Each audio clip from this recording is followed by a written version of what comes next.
possibility of a minerals deal on the Ukrainian land that Russia now controls, striking a deal with Russia? No. I'd like to buy minerals on Russian land, too, if we can. The rare earth. They have very good rare earth also. They both do, I would say that, and oil and gas. Look, it's a great thing if we sell this. It's great for Russia, too, because we can do deals there. They have very valuable land that isn't utilized. So something like that could take place, yeah. Have you put raising or lifting sanctions against Russia on the table? No, we haven't lifted any sanctions on anybody. On the table as part of any negotiation? I guess it will be at some point, but right now we haven't agreed to lift sanctions on anybody.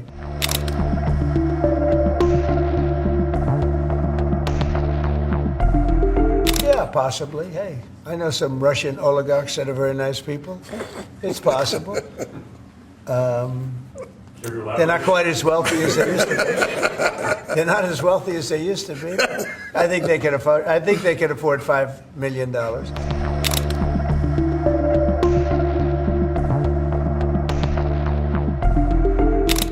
It's a very big deal. Look, it could be $1 trillion deal. It could be whatever, but it's rare earths and other things.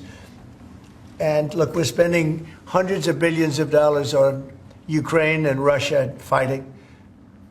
A war that should have never, ever happened. That's a war that would have never happened if I were president. And it didn't happen for 4 years. People say, how do we know that? It didn't happen for 4 years. It would have never happened. And nevertheless, this guy went into this situation and he spent money like nobody's ever seen. $350 billion. The other thing that we don't like is that Europe has spent $100 billion. We've spent $350 billion. Europe gets their money back because they spent it in the form of a loan. And we just gave them, whether it's 300 or 350 billion, nobody really knows. They can't even tell me the answer to that. It means probably more than that. So what we're doing is now we're saying, look, we want to be secured. We want to get that money back. We're helping a country through a very, very big problem, a problem like very few people have had. Shouldn't have had this problem because it shouldn't have happened, but it did happen. So we have to straighten it out. But the American taxpayer now is going to get their money back plus. Mr. President, yesterday with Emmanuel Macron, you said you had spoken to Putin about the idea of peacekeepers in Ukraine, that Putin was fine with it. The Kremlin, I guess, has said that that's actually unacceptable to them.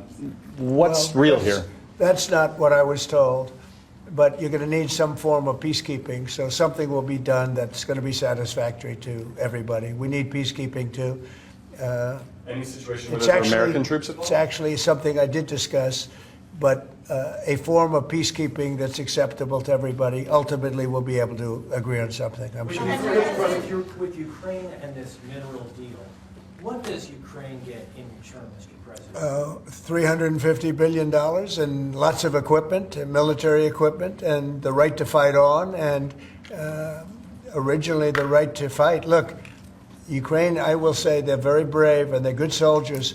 But without the United States and its money and its military equipment, this war would have been over in a very short period of time. In fact, I was the one that gave the javelins. You remember the famous javelins? That was me. That wasn't Obama. It wasn't Biden. It wasn't anybody else. It was me. And they wiped out a lot of tanks with those javelins. And the expression was that Obama gave sheets and I gave the javelins. That was a big deal at the time. It wiped out. That was the beginning when people said, wow, that's something. Well, that was American equipment. Without American equipment, this war would have been over very quickly. And American money, too. I mean, a lot of money. So when you, Mr. President, that war-fighting equipment and the ammunition, that's sustained going forward for Ukraine, and how long is it sustained? Well, it could go forward for a while. And maybe until we have a deal with Russia. Look, we need to have a deal with Russia. Otherwise, it's going to continue. But now when Americans put up their money, the taxpayer money, and the president approves it, we're getting our money back in some form. But it could go on for a while, or it could be settled quickly. I think it's going to be settled quickly. I spoke with President Putin. I think he wants to settle it. And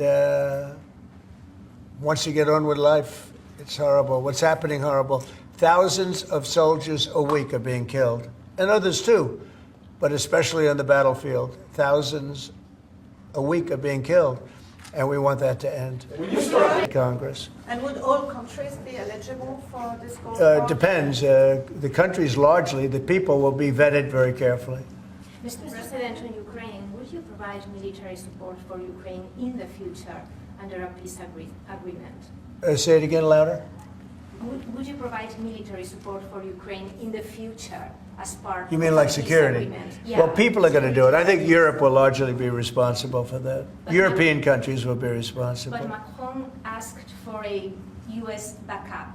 Well, we'll see. I mean, right now we're just in the process of negotiating. We've pretty much negotiated our deal on raw earth and various other things. We'll be looking at that security. You're talking about general security for Ukraine later on. I don't think that's going to be a problem. There are a lot of people that want to do it. And I spoke with Russia about it. They didn't seem to have a problem with it. So I think they understand. They're not going back in. Once we do this, they're not going back in. So Mr. would Dillon, you on consider that defense gold of card, aircraft?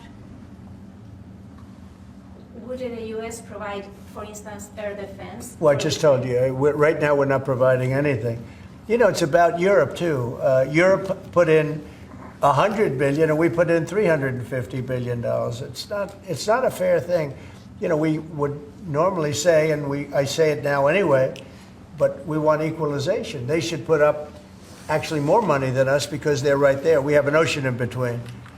But we've had very good talks with Russia. We've had very good talks with Ukraine, and we think it maybe will come to an end and we'll stop killing young people all over the battlefield and elsewhere. On Europe, so do you plan to maintain heavy military presence in Europe in the long term, like tens of thousands of troops? or We'll be you won't involved. withdraw some? Yeah, we'll be involved in Europe. We're involved in Europe now. Europe is our friend. They take advantage of us on trade. We don't like that, what the EU does. We don't like that. But we'll solve that the old-fashioned way. We'll give them the same reciprocal numbers. You know, we're talking about a reciprocal tax. You know that. And if they charge us, we charge them. Right now, they charge us much, much more than we charge them. And they have non-monetary taxes also and tariffs. And we're going to change that. It's all changing. It's all changing. We're not going to be the people that we were. We had people in this office sitting right at this desk or another model of this desk. Because as you know, the other desk is right now being refurbished.